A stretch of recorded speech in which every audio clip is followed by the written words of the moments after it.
Hi friends, I wanted to share with you today a little tip I hope will help you. The main challenge I see you all having is this, really I call it a skill of water control. And of course, watercolors, that's what they are. They're all based on water. They flow, they move. It's a bit hard to control. So I'm hoping to continue bringing you these little tips that might help you with some of these challenges that you have. And especially it sounds like around controlling your water. So today I'm going to be showing you a couple techniques that really in all my years of painting, when I took classes in college or high school, this was the first thing they taught us. And I am going to teach you in a way that I will also show you how it applies to painting florals and leaves and such. So the first technique that we're going to be doing, and actually let me back up. I'm using my Princeton 8 Velvet Touch round brush. If you do want this particular brush, the link is in my description. I know I've had a handful of you that wrote me and said you ordered the Velvet Touch Princeton round and got either the long or the long brush, which is the 3950 series. Those are all fine. They will work. The brush is longer because they make it so that you can stand back from your easel and paint, and you can use it with acrylics or oil. The shorter brushes, the shorter barrels or handle is made specifically for watercolors because you're painting close up. You're not painting away from the easel. And really the Velvet Touch, all that is it has a really beautiful feel. If you've ever used those pins, I think they're called Dr. Grip. They have that real nice, almost soft, spongy-ish feel in your hand. That's what I love about the Velvet Touch. So just to clarify that, I do have a link in all of my descriptions. I also have a link to my supply list if you want to use that. I'm getting a lot of questions about paper. And let me show you. I use this paper a lot, and I am sending many of you a link for this to help you on Amazon. Now, I buy this, it's made by Artisto. There's 30 sheets, and it's 140 pound, 300 GM, cold press. I buy these in packs because I believe the link I've been sharing, it comes in a pack of 3, because I go through tons and tons and tons of these books. I'm painting daily. I'm, going through a lot of these. So I have found for the cost, I buy them in bulk of 3, and I'll go through those easily in a month. And it's a pretty, I'm pretty surprised how good this paper is. So the link for this is in my supply list as well. It's Artisto, and I buy it in, like I said, a 3-pack. And I really like it. It's also good to travel with because it's a little bit smaller. Now, my favorite paper to paint on is Arches. 1 second, let me see if I have that. I don't have that in front of me, but it is the cold press 140 pound. There's a link to that as well. I'm trying to help you guys find these supplies as easily as I can because they can get kind of confusing. And I love Arches paper. It's just, I can't afford to buy a ton of it to be painting on all the time. So, for my daily 10 to 12 paintings I don't use that. So this is a 140 pound. cold press paper I'm using. I believe this one is Arches. I'm painting on the other side. And if you notice, I am taping down my paper, and I'm doing that for a couple reasons, so that I can pick up my board and show you some things, and my paper doesn't move and shift. If one big tip, I believe in this 1000%. If you're going to spend money on one of your supplies, the one that I feel is going to make the best difference is your paper. Practice on, you know, like the Artista, which is really great. Canon XL has a great paper. But you're going to notice when you use a paper like Arches, the paint is going to react differently, and you will definitely see a difference. So occasionally, you know, buy yourself a pad of the Arches and play with it and notice how the paint is a little bit different on it. So let's start here. I've got my palette. Today I'm going to be using some olive greens, sap greens, maybe a tiny bit of blue, and maybe some pinks. I'm always trying to use something other than that Quin Magenta, but I'm just in love with it. So what we're learning today is washes, and it's really important to practice this. So please, you know, come back to this video and watch it, because if you can get the feel for this, it's going to give you so much more control with your watercolors, just understanding how the water and the pigment responds and flows. So I think that'll really help you out. I'm actually using this little palette today. I don't know if I have that linked, but I sure can. I just got that on Amazon. It's just a nice small one. I've got my 2 containers of water, one to wash, one to rinse, and then my paper towel here to blot my brush. So let's go ahead and get started. So let me write up here. So these are washes. And practice these over and over. I've drawn here 4 or 3 squares, and in each one I'm going to do a little bit different wash for you. So let's start with the wet on wet, which is going to be right here. So wet your brush, pick up some of your paint. Let's go, I guess we'll go ahead and use that Quin Magenta, because I just can't seem to get enough of it. So I'm making it like a tea consistency. It flows. It's beautiful. Okay. And let's just make a line on the top of this first square. Okay. So I'm going to tilt my brush a little. So if you notice this little line of paint here, and I'm just going to continue to pull that down. I'm just working that little line down. I'm going to pick up some more paint. This is just a flat wash, okay? So I'm just working it.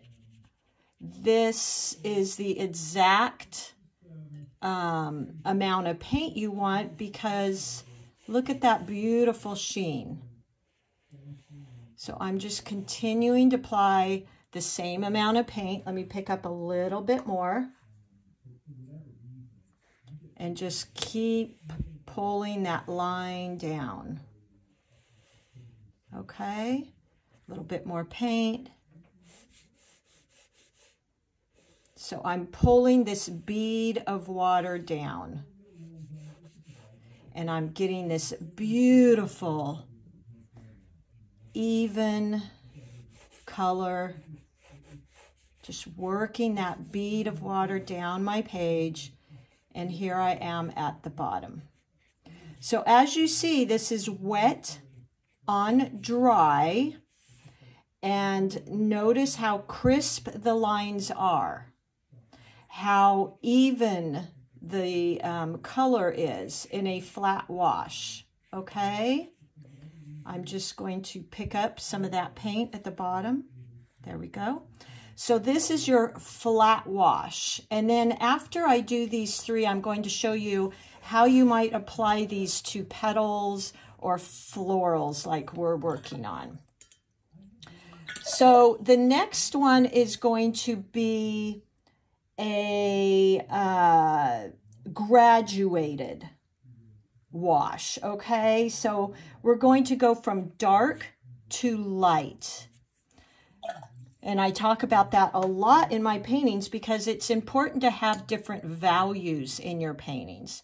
So let's start again at the top and draw that down just a bit. And then I'm going to rinse my brush a little, not fully, and just gently scrape it off and go into this with more water, okay? Pull down, okay? I'm going to add a little bit more water on my brush, scrape my brush off, and keep going. Okay, so look at how beautiful that is. Rinse my brush again, just gently scrape it off. You don't have to be aggressive scraping it off. And there you go. So practice this. Look at how beautiful that is. So we're going from dark to light. You could use that on a petal, which I'm going to show you. This could be either the outer edge of the petal, or it could be the inner edge of the petal where it attaches to the middle or the stamen. And as you move out the petal, it would just get lighter and lighter. To me, this is also a form of kind of pulling the paint, if you've watched my other tutorial, what we do. So this last one is, I call it color blended, or well, that's basically what I call it. I'm color blending, and this is beautiful in a leaf. And these are all wet on dry because I'm going with wet paint into dry paper. So my edges are nice and crisp, and I'm getting a very flat, even wash and color, okay, because I'm going wet into dry. So right where I'm putting that paint is right where it's going. So let's go into this last one. I think is so pretty, and I'm actually going to use a green color. So I'm going to go into, let's set this down a second and go into my green. A little bit of water I'll add to that. There we go. Okay, so let's start again at the top. And I'm just going to lay down that first line. No puddles, it's just a beautiful sheen. And you could even do a whole page of these, okay? Just to get used to creating that sheen, no puddles. So let's go down a few more. And I'm going to wash my brush. And now I'm going to pick up some yellow. This is Cad Yellow, Winsor Newton. There we go. I'm going to add a little more water to that. So it's got that tea flow and consistency. Always scraping gently that excess paint. Now I'm going to go into this and barely tap. Okay? And start coming down. Now you can kind of help it along there, like so. Now I'm going to rinse my brush just a tiny bit and go into that yellow again and start pulling that down. If you find that you're getting puddling, what you can do is just tap your brush on your napkin, okay? So there we go. This is, you've got your green up here. Hopefully you can see that. And then it eventually goes into this yellow. And then full yellow. So this is beautiful. Just like this is on leaves, on petals. This is a great practice. I'd encourage you and invite you to draw a bunch of these squares on your practice sheets. This is the perfect practice to use your Artisto paper and practice a whole page of these until you get that muscle memory and you get that familiarity and comfortability with creating these washes with a sheen, no puddles. Okay, so let me label these for you. So this is a flat wash. Okay, flat wash. It's all the same consistency, the same value. And then the second one we did here, I refer to as graduated. We're going from dark to light just by adding water. This is also a way to lighten your colors without using white paint. I was taught in college, one of my teachers wouldn't even take a lesson from me if she saw that I used white paint. So I learned rather to lighten up my colors with water. So this is a graduated wash. All of these are wet on dry. Okay, and then this one here is a color blend. Now this is what I'm referring to these as. Okay, wet on wet, you're starting with one color, no puddles, just a sheen, and then you clean your brush and start adding in some of that yellow. I've also seen people just gradually start adding more yellow to their green and do it that way, and that's perfectly fine too if that works for you. So you get this beautiful color blend that would be beautiful if you were painting water, petals, leaves. I think it's gorgeous. So let's just practice this flat wash on a leaf. I'm sorry, a petal. So it might look like this, wet on dry. Here's your petal, okay? And you're just filling it in. You can use a little bit of the side of your brush. There's no puddles, okay? So you've got this beautiful flat wash, okay? So flat wash here, just one color. Let me paint that in too. Got a nice, even, wet on dry. If you have those puddles, you can just kind of move them down. And if you have a petal, let me just make a puddle here at the end. And you don't like that because when that dries, you might not like the way that looks. Dry your brush and just soak it up, okay? And now it's gone. So let's move on to trying a graduated wash with a flower here. So I'm going to, again, create that petal. Okay.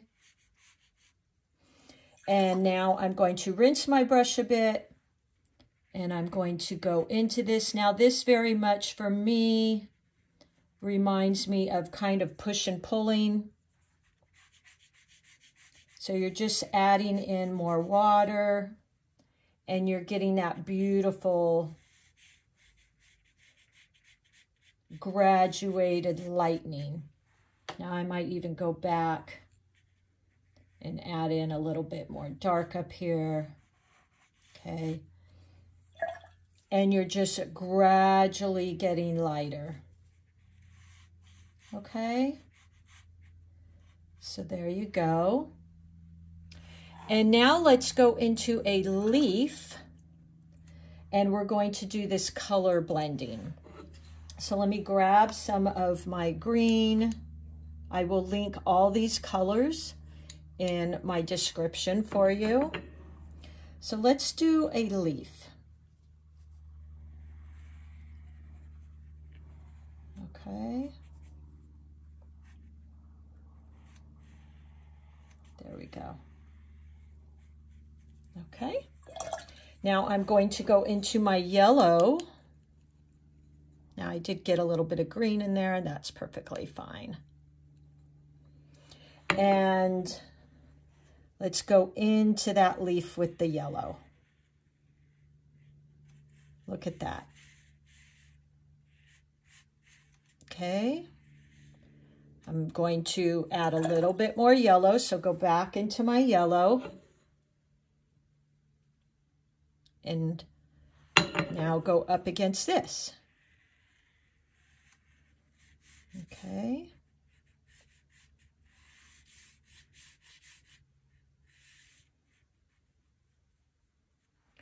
So there you go. You've got this beautiful blending. Now you can always go back into it like I'm doing right now if you really want to blend it more, but really it works pretty well like this. So these are some great practices. Another thing I'm also doing is making these little tutorials I create available for $25 on my Etsy, and I put all my notes, I put my colors, and hopefully when you have these in person, this is something I wish I would have had in learning all of this, is to have my teacher's notes. I think that would have been really great.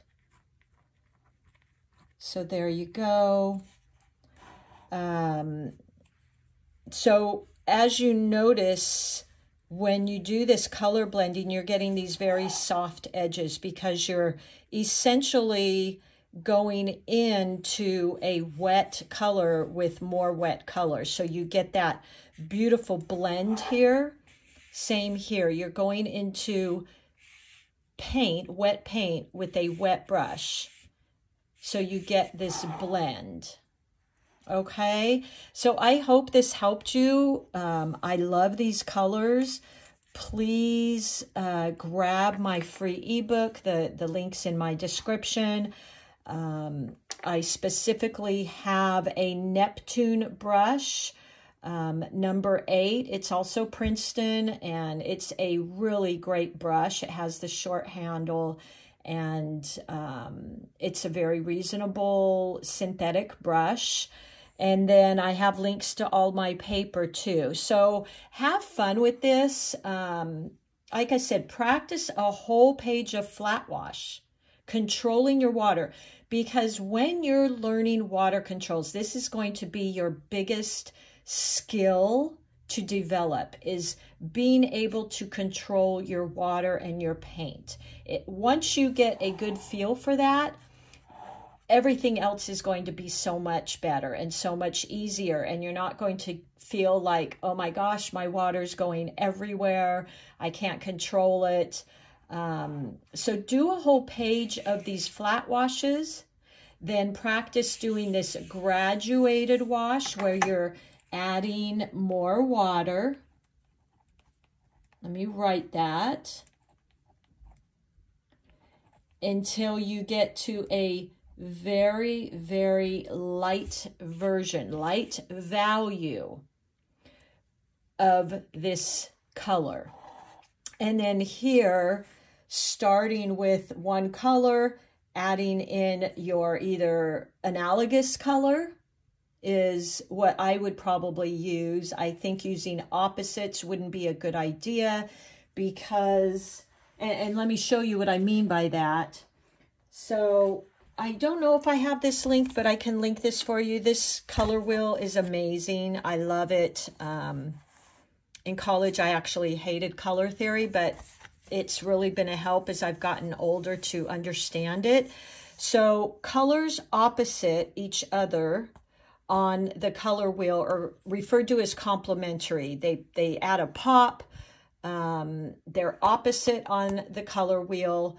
The thing to remember is, and this is really important, if you're getting kind of muddy colors when you're painting, it's either because you're not rinsing your brush enough and you're carrying over whatever color you used into your next color. That's why it's important to have a wash container and then a clear water rinse container, and to change your water often, because as soon as it looks like this, you're going to go into your next color with that tint to it. And if you're using a light color like yellow or a pink, it's going to turn muddy.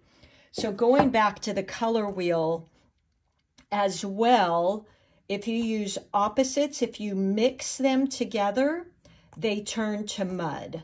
It's also a fun way to get like a black color or a dark color to, you know, create shadows. Matter of fact, if I have a yellow flower, I will many times create that darker shadow color using yellow and its opposite or complementary of purple, because it creates a shade or dark color with undertones of the yellow, which is in my flower.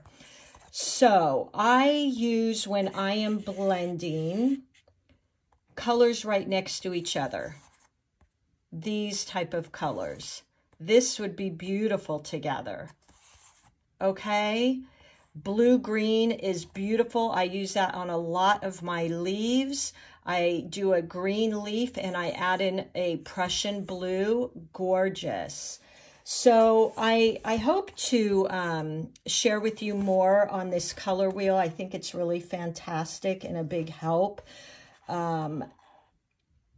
So grab one of those if you like. And I will have this available for you to purchase. I will put more notes on here, and